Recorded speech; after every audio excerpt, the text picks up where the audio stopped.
What is going on, my family? Your boy Demetrius is back with another classic Tekken 8 episode. This video here, we are going to talk about the captivation when it comes to these Tekken 8 characters in the Tekken 8 base roster. What I mean by that is basically when Tekken 8 comes out on January the 26th, which characters are going to basically captivate most people, as in pull interest when it comes to Tekken 8 and when it comes to just getting right into playing, using their eyes, maybe using their ears or whatever. Now, for the many Tekken vets out there, it's already a no-brainer because we all got dedicated mains or we got dedicated secondaries that we could use. But to a lot of people, such as casuals or whatever, captivation can be important to a casual player or a player that is just coming in wanting to play Tekken 8, or a player from another fighting game community that wants to get into another character. They're going to need that captivation to get pulled in. So what I've done here, I have created a tier list based on who could be the most captivating Tekken 8 character when it comes to the base roster. Now, some of y'all are going to take this as, well, you're doing this is because you like certain characters and you don't like certain characters. And you would be correct, because in order to be captivating, the character has to be liked. You have to like the character to a certain extent to want to pick the character up, to have interest in the character, and that is what the captivation is all about. But before we get into the captivation tier list discussion, make sure y'all like, comment, and subscribe to your boy for non-stop Tekken 8 action and content, and we are going to get into this shit right now. Let's go.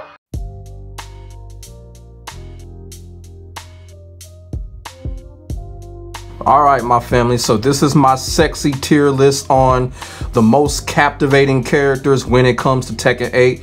As you see, I have it in tier list fashion from S to D, or D all the way up to S. And as I stated earlier, the reason for making this tier list is because when we first look at a character, whether you be a casual player, beginner player, veterans, sometimes, yeah, because sometimes with a lot of veteran players, you know, even though we have mains and secondaries, we'll still be like, okay, you know what character that I can use for a third or fourth string character? You know, captivation still comes into play even when it comes to veterans such as myself and such as whoever else. But before I get into the real discussion, I will have to say Devil Jin is excluded from this tier list. There's just really no fucking reason to put Devil Jin in any type of Tekken 8 tier list, considering the fact what's going on with Jin Kazama, story mode, gameplay wise, or whatever.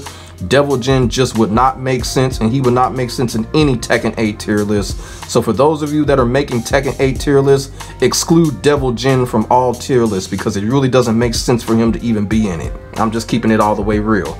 Basically, Jin Kazama is basically, I'm already giving it away. Jin Kazama is as high as you can get. So what's the point of having Devil Jin in a tier list? You feel what I'm saying? But we are going to start from the bottom. I like to always start tier lists from the bottom and make my way to the top. So we're going to start with the D. I think it's just obvious at this point the characters that would be at the bottom of that list. As you can see right here, I have the Bears, Kuma and Panda, Shaheen, Victor, Little Miss Poker Face, Asuka, Dumbass Brian Fury, and of course we got Leo. So I got these characters as the D list. The reason for it is these are the characters that probably wouldn't spark no interest unless you're like a pro player or some shit like that. Yeah, you'll try to use every single character, but these characters wouldn't spark no interest as far as a casual gamer or even a newcomer. A newcomer will probably check out a character like Brian Fury because he's overpowered and all you need is just 2 moves. You know, kind of like Brian Fury, I always say that he's Paul 2.0. You know what I'm saying? And then on top of that, they damn near gave him Paul's Death Fist anyway. So Brian Fury can be captivating to a lot of pro players just for that fact. But when it comes to newcomers and casuals, he'll still be kind of passed up on. But me personally, Brian Fury can kick fucking rocks. You have the Bears. I don't know. It's just, I don't even like talking about the Bears. I really don't. As far as them being captivating, I don't see it. I don't see where people can just be like, okay, let's learn a bear. Let's learn Panda, you know, especially if you a veteran. You a veteran, the Bears are not going to be your 4th or 5th choice. You're going to use a character. Motherfuckers will probably use a character like Shaheen before they use the Bears. I'm just being all the way real with that shit. But yeah, this D list right here, these are just the characters that'll be like, okay, you know what? I wouldn't fuck with. And if someone were to ask me, would I fuck with any of these characters at the D list? Hell fucking no, I would not. Now, once again, I will go on record by saying my personal feelings are incorporated in this tier list because they have to be. That's the whole point of Captivation. If someone were to ask me, should I use this character? I'm gonna tell them no. It's just advisory. They don't have to listen to it, but I'll be like, no, don't use Brian Fury. He's overpowered, using 2 moves to beat you and all that shit. I would tell them no. I would tell them don't use Shaheen. Shaheen just is a character that just probably ain't just gonna do it for you.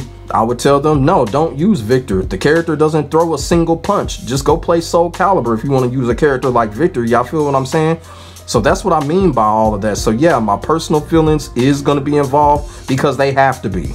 But like I said, the Bears, Shaheen, Victor, Asuka, Brian Fury, and Leo. Leo is just completely dead last on this tier list.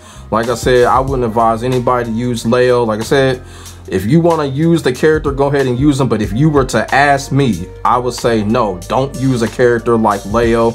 Leo's gameplay sucks. Leo is really just uninteresting, and as I continue to say, if you're one of those people that enjoy the stupid controversy that Leo brings, be my guest. But if someone were to ask me, I would tell them fuck no, don't use a character like Leo. If someone were to ask me, I'd be like, fuck no, don't use a character like Victor. Now, Victor is story interesting, but as far as his gameplay is concerned, he sucks. And of course, we already know little Miss Pokerface, she's irrelevant. And here's the thing, you see this character up top, you see those 2 female characters up top in the S tier, Reina, Jun, they cancel Asuka out. So Asuka in the D department where she belongs, and there is just really no one that's gonna check for her because you have Jun, you have Reina, so what's the point? Y'all feel what I'm saying? And if someone were to ask me, should they use Asuka? I'll tell them no. I'll be like, look, use Jun, use Reina. Shit, Reina is pretty much Asuka's replacement anyway. I'm just keeping it real. So now we're gonna move to the C list, and of course the C list a little bit more interesting than the D list. Now I got King heading off the C list. The reason why I have King right here, yeah, King is recognizable. King is easy on the eyes, of course, you know, grateful character, power character. So there's a lot of people that are gonna be interested in him just for that. But here's the thing, if someone were to ask me, should they use King? I'll be like, nah, pass up on King and wait till Armor King comes back, because Armor King is the most popular King. He's the most sought after King. So I would tell someone to wait for Armor King. And to be quite honest with you, King, as iconic as he is, no one really thinks about King like that. Yeah, I guess King has a fan base, but you know, King is King, you know what I'm saying? Just not too special, not too high, not too low. That's how I feel about King. King is just in between, you feel what I'm saying? But as far as him being captivating, of course, because of he's a grateful character, people are gonna check him out. But I just feel like King is just one of those in-between characters. He's just kind of like whatever at this point, you feel what I'm saying? Lars, on the other hand, now I'm gonna be all the way real. Lars, I really don't find anything captivating about him. It's just the thing about it is so many characters belonged in that D list. Lars kind of gets a break to be on the C. So as far as Lars being captivating, interested, as far as someone being like, okay, should I learn Lars? I'll be like, you know what? I would tell the person, I really don't see no reason to. I really don't see no reason to check out Lars.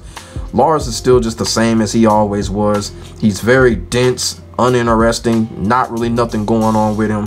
So he's a character that can easily be passed up. He was passed up in Tekken 7 pretty much.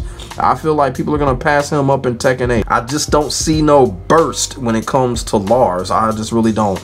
The captivation really just ain't there. Like I said, if it wasn't for all of these other characters deserving to be down at the D list, Lars would be right down there too. I'm just being all the way real. And then on top of that, Lars's gameplay is just really repetitive. Like, you know, Lars is another character. His gameplay just really is just, after 5 minutes, you'll just get tired of it. I'm just keeping it all the way real.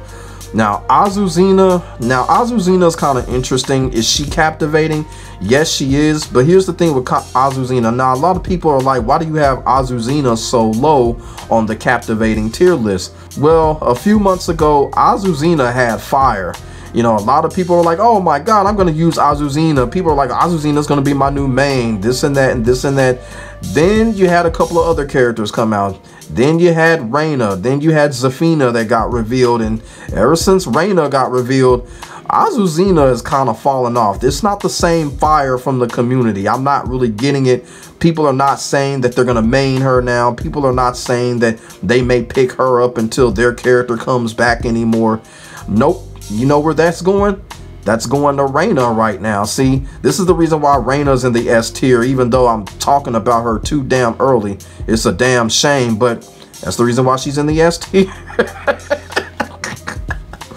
But yeah, I'm gonna be all the way real. Azuzina, because of Reina, Azuzina's fire has kind of died out. Like, me personally, I was one of those people like, okay, you know what, I might check her out, but then, you know, a few reveals later, I don't even feel that way no more about Azuzina. Azuzina pretty much is kind of like, you know, it's starting to look like Lucky Chloe all over again with her.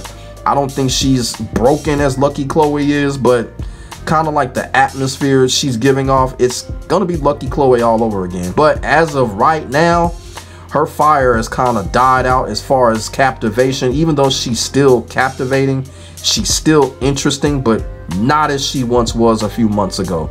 But if somebody were to ask me, would I use Azuzina? I'd be like, yeah, I would use her, but then I'd be all the way real with them, be like, you know what, I have other options. There's just other options other than Azuzina right now. That's what I would tell somebody. But Azuzina, yeah, I put her right there, right in the middle of the C list, because like I said, she just doesn't have the fire like she once did. Her press has died down since a few months ago. Now, Alyssa, I really don't have anything to say about her. Alyssa, y'all already know, she's not captivating to me. But the thing with Alyssa is her perverted ass fan base is gonna carry her. So that's all I really have to say about Alyssa. I don't want to say too much because I'm waiting on her trailer to come out, because I'm not gonna cook Alyssa. I'm not gonna cook her. I'm gonna cook her fan base. I'm gonna get on her fan base, man. I'm telling you, because my thing is, here's the thing with Alyssa. This is why I put her at the C list. This is why I say her fan base is gonna carry her. If someone were to ask someone about Alyssa and they just happen to be an Alyssa fanboy, that player that wants to get into learning Alyssa is going to get manipulated like a motherfucker. I'm telling you, the Alyssa fanboy is going to be like, yeah, you should use Alyssa. Alyssa is the most technical character in the game. She shoots torpedoes. We actually think she's a real woman. We actually think she has a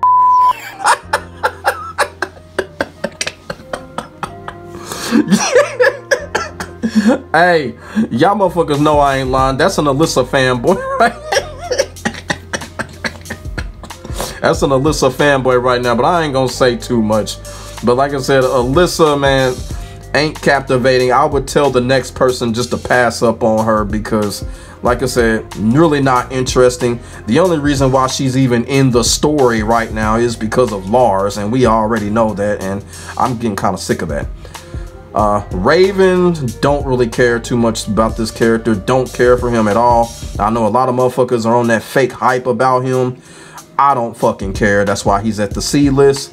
Nina Williams, another character, is just like, okay, whatever. So we're gonna go to the B list. Now, when it comes to the B section of the tier list, you know, things are starting to get a little bit more serious when we get to the B section. So here, this section here, we've got Ling Xiaoyu, we've got Claudio, Yoshimitsu, Martial Law, Lily, and Lee. Now, Ling Xiaoyu, obviously very captivating, obviously legacy character. A lot of things to really be interested in and invested in when it comes to Ling Xiaoyu. Ling Xiaoyu is a character, of course, she can be annoying gameplay wise, but she's also one of those characters she's still fun to go up against, so that does factor into her captivation. And if somebody were to ask me, like, Demetrius, should I learn Ling Xiaoyu? I'll be like, go ahead, go for it. She's a good character, she's got good mix-ups, she's got great gameplay. Very interesting. She is a part of the story, and there's a lot to look for when it comes to Ling Xiaoyu in Tekken 8. Like this whole thing that she got with Claudio. I'm really interested to see what's gonna happen there. I don't know. I think these two might end up being kind of romantic. That's just me. And also, I'm saying that to troll the Jin mains, because the the Jin mains, they just want this Jin Xiaoyu wedding like it's actually gonna happen, and it's not gonna happen, man. Jin Kazama doesn't even want to live. Why would he want to get with Ling Xiaoyu? I keep saying it. If Jin Kazama ever gets with someone, it's gonna be Julia.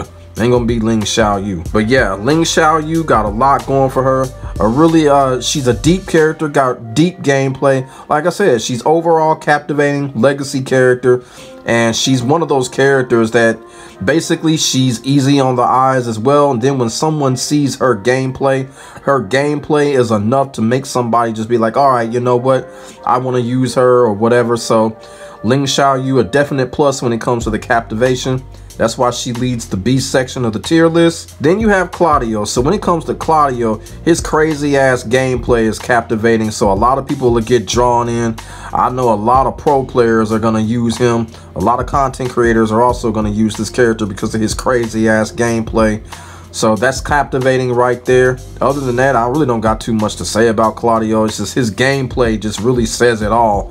His gameplay is really going to attract people. It's really going to make people make him a part of their rotation somehow, some way. So that's what I got to say about Claudio. Yoshimitsu, third on the B section of the tier list. I never have nothing to say about Yoshimitsu. I think Yoshimitsu is like, he's just, you know, we already know what's up with Yoshimitsu. We already know he's going to be part of the base roster. He's going to be captivating because of who he is as a character to Tekken. Practically what I'm trying to say is Yoshimitsu speaks for himself. So we're going to move on. So next is martial law. And with martial law, the same thing applies for martial law when it comes to Yoshimitsu. Martial law speaks for himself. Of course, he's captivating because he's a Bruce Lee character. That's pretty much obvious. On an honest note, I prefer Forest Law, but you know, it's not up to me, not my decision. But if someone were to ask me, should they learn martial law, I would be like, yes, you should learn martial law because he's a turn stealing character. A lot of people do like turn stealing characters because turn stealing and mashing kind of goes hand in hand, if you know what I mean. So people will go to martial law because of that, because of his turn stealing capabilities. The only thing uncaptivating about martial law has always been his story and always been his personality. Yeah, he's a Bruce Lee character, but he just does not have the Bruce Lee personality. The whole joke thing, that's probably the only thing that really holds martial law back from being higher up on the tier list. Man, I just wish Bandai Namco would get him out of his joke phase and get him more into the Fist of Fury type of mentality. You feel what I'm saying?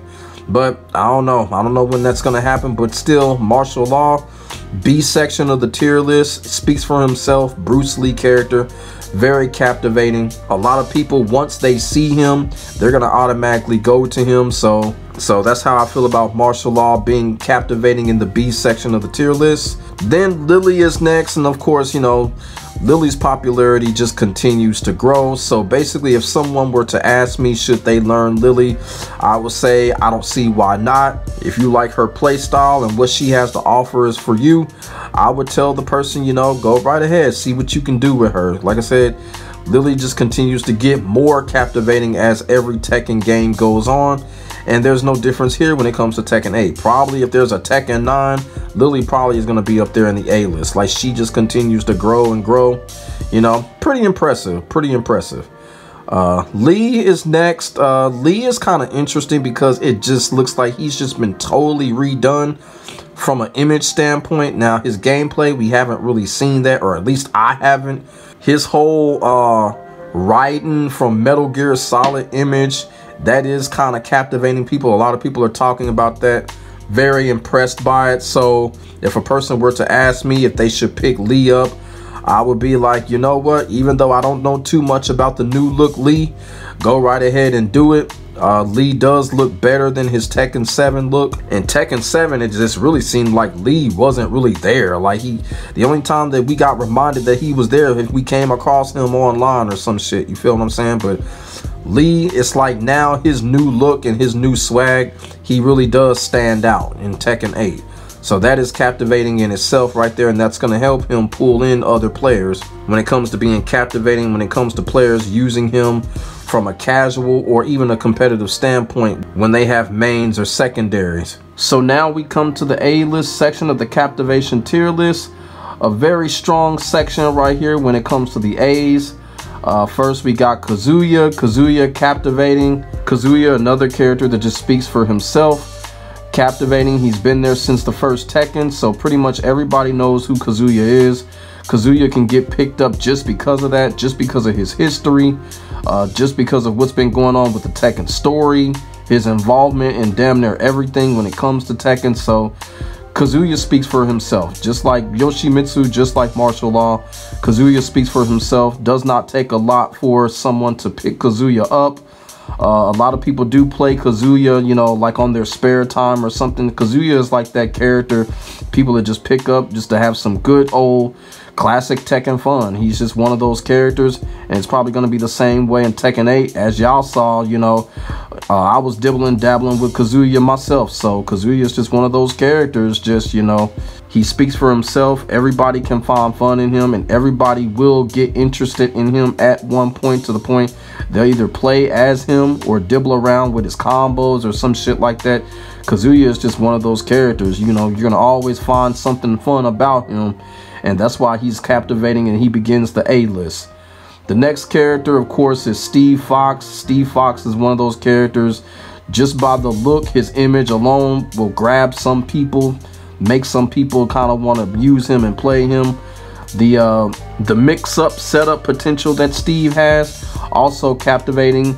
His new voice, also captivating. Like I said, when Steve's trailer came out, it was a lot of 50-50 and stuff going on, but for the most part, I think people really did enjoy what Steve had to offer, and I just kind of feel like Steve is just one of those characters that you don't even really have to see his gameplay. A lot of people are just going to just use him. Steve has always been like that character. Someone will have him in their back pocket, so he's always been captivating in that fact. Like, Steve has always been a part of the average Tekken player's rotation. If someone had a main, secondary, Steve will probably be that third guy. You feel what I'm saying? As quiet as it's kept, Arslan Ash, everybody knows that Arslan Ash uses Safina, but Arslan Ash, he also uses Steve on a high level, so a lot of people really don't know that. So Steve is one of Arslan Ash's characters that he likes to keep in his back pocket, and he's pretty damn good with Steve. So Steve, very captivating as far as gameplay, very captivating as far as his approach, his voice, and he does have a lot to pull a lot of people in. If somebody were to ask if they should learn Steve Fox, I'd be like, go right ahead, and then I would just give them a word of warning. Try not to be repetitive with him. Try to find ways to mix it up with him, and you can have some damn fun with him. So I will tell a person that if they ask me if should they use Steve or not. Then, of course, we have Warong. Warong is a character that, you know, if y'all been following me for a long time, Warong is a character that I really do get annoyed by. But as far as his captivation is concerned, his captivation is unprecedented. You know, a whole bunch of people love him. A whole bunch of people instantly get captivated by him. Of course, his gameplay, Warong is just one of those characters. You can close your eyes and create a max combo with this motherfucking character. So he's captivating because a lot of people are like, well, he's hard to use. No, he's not. But I will give the character credit. That's what makes him captivating. Like I said, close your eyes, press this button, that button, you get a max combo in 3 seconds with this character. So, hey, that's what makes him captivating. It is what it is. And like I said, a lot of people gravitate towards Warong because of that fact. And from what I've seen, Tekken 8, Warong is going to be pretty much more of the same. You know, he's just going to be that character. People are just going to just close their eyes and go all out with him. So it's part of his captivation. And I would actually tell someone, before you try Warong, try working on fundamentals first. Because if you don't got fundamentals and if you don't got those Tekken basics, it's not going to work with Warong. So I would tell a person, if they want to learn Warong, learn the fundies first. So next is Dragunov. Dragunov's captivation is very high. I'm gonna tell y'all something about Dragunov. If y'all seen my trailer review video that I did on Dragunov, I gave Dragunov a lot of praise in that video. Like, Dragunov really earned my respect. The reason for it is his captivation has raised. They really made some changes with him and really made it to where people are actually interested in him. And Dragunov is probably going to have more people get into him. More people are probably going to put him in their rotation. Now, the changes that they've made to him were some great improvements. If this was Tekken 7, Dragunov would have probably been the C list, but now in Tekken 8, since he's been improved, Dragunov is in the A list. And like I said before, his play style looks pretty good. Moveset looks pretty good, and you know, Dragunov always looks kind of scary and creepy in the face, so he captivates people in that manner. So Dragunov, definitely a captivating character, definitely going to be able to pull people in. And if someone were to ask me, should they learn Dragunov, I'd be like, hell yeah, go ahead and learn Dragunov. I would learn Dragunov and say fuck Victor. That's what I would do.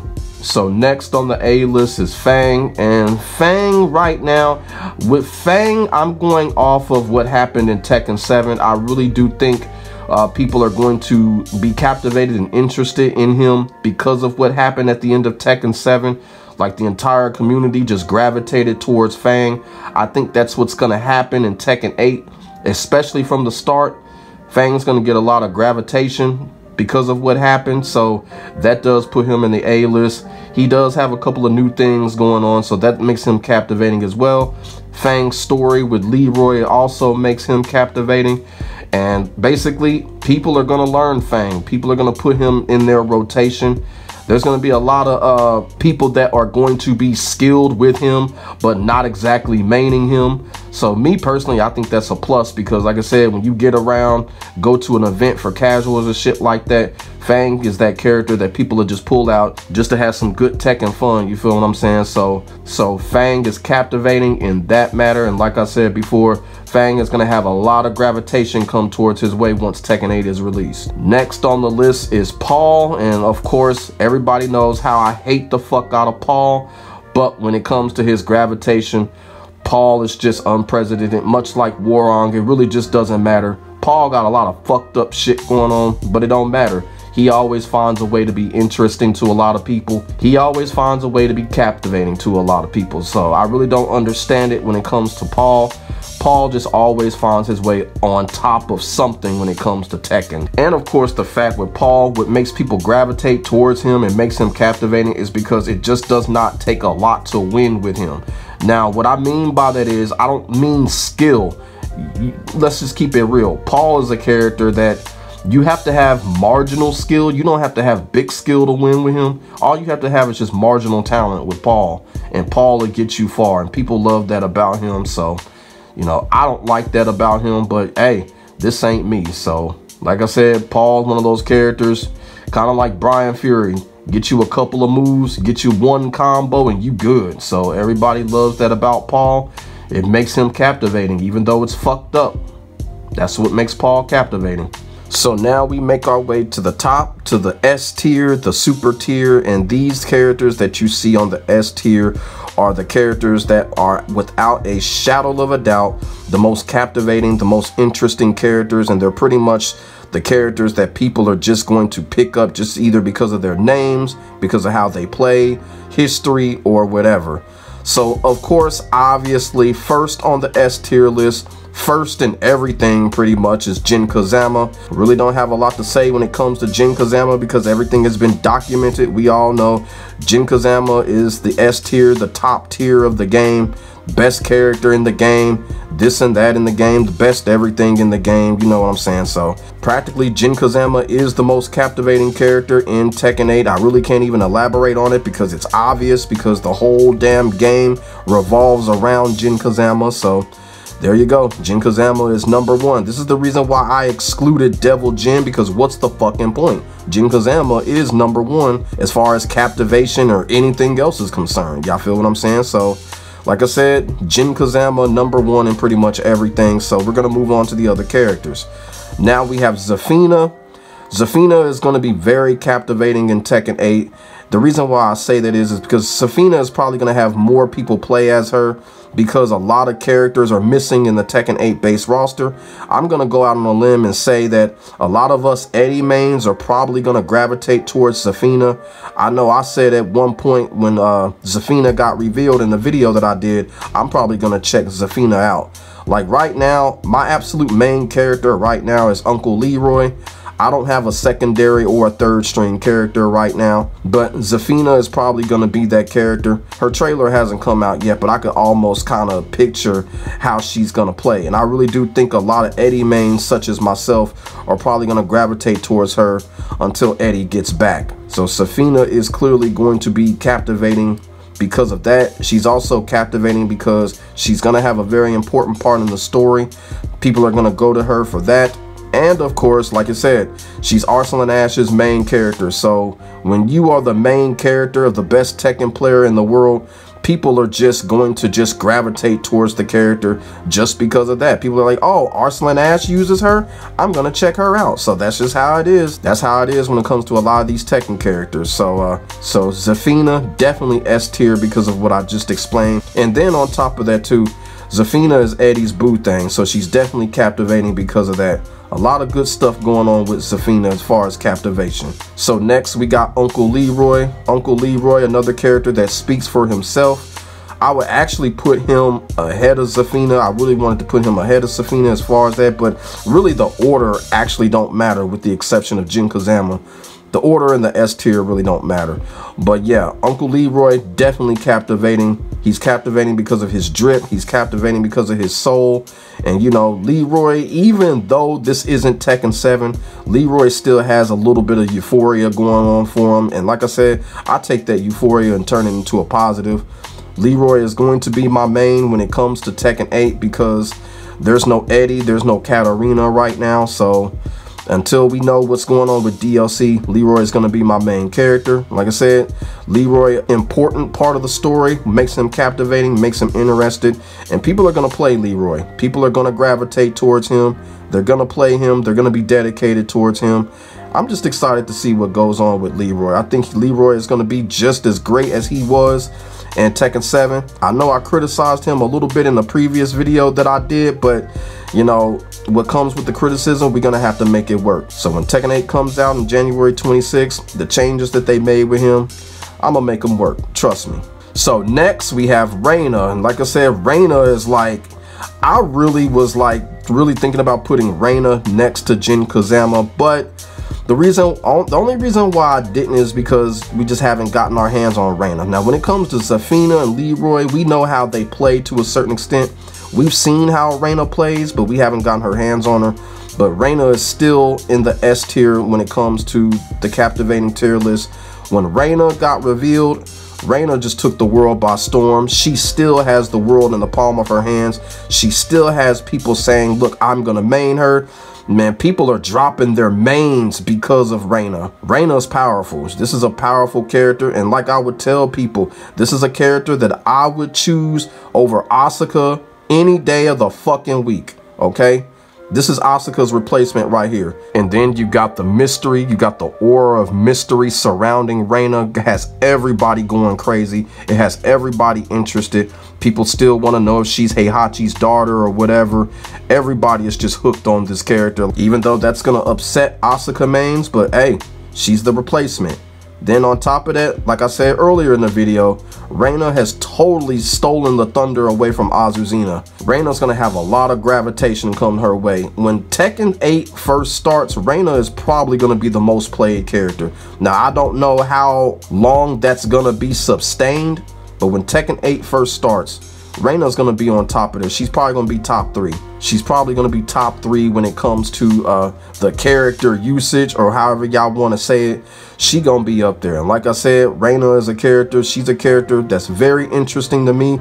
I will be checking her out. I'm going to start by going in practice mode and see what I can do with her. Whatever happens after that, happens after that. Like I said, man, Reina is just definitely capturing people, definitely interesting people, and like I said, she's the most interesting character in the game right now, you know what I'm saying? But I couldn't put her over Jin Kazama, or I couldn't put her over Zafina and Leroy, because Zafina and Leroy kind of got a little history right there. But like I said, the order really don't matter, but I will say Reina is the most interesting character in Tekken 8 by far. Then next up we have Jun. Jun obviously in the S tier. I know a lot of people can agree with me.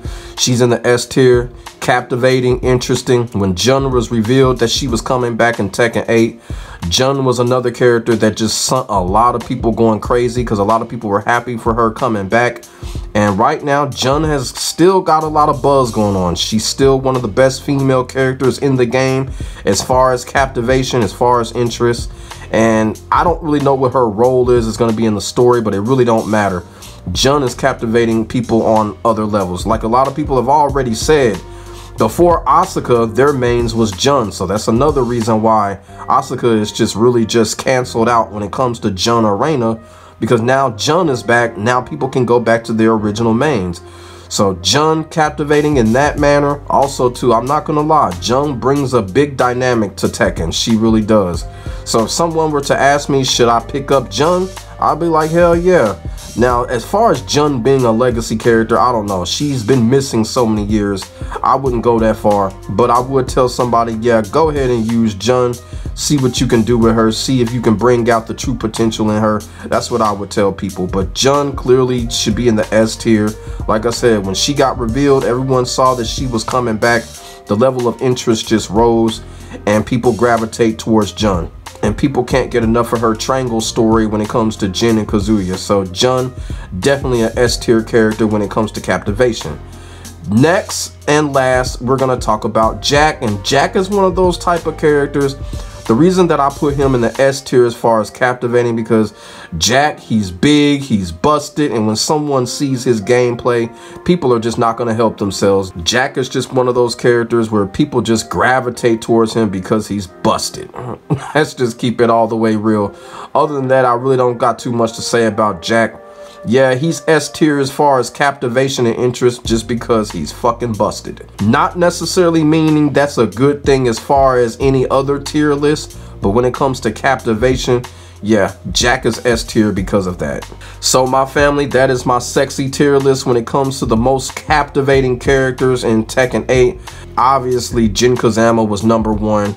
No brainer there, and all the way at the bottom is Leo. Leo pretty much is like the least captivating character in all of Tekken, in my opinion. So let me know what y'all think in the comment section below about this tier list. Do you agree with it? What parts do you agree? What parts don't you agree with it? Say what's on y'all minds, and also let me know if y'all want to see any other tier lists coming from me in any other type of style. Put that in the comment section as well. We can get a conversation started. Make sure y'all like, comment, and subscribe to your boy for the hottest Tekken 8 action on the internet, period. And as I keep on saying, ain't nobody doing it like I'm doing it when it comes to this Tekken shit, and that is facts. I will get back at y'all in the next video. God bless, stay safe, get ready for the next battle. I am out. Peace.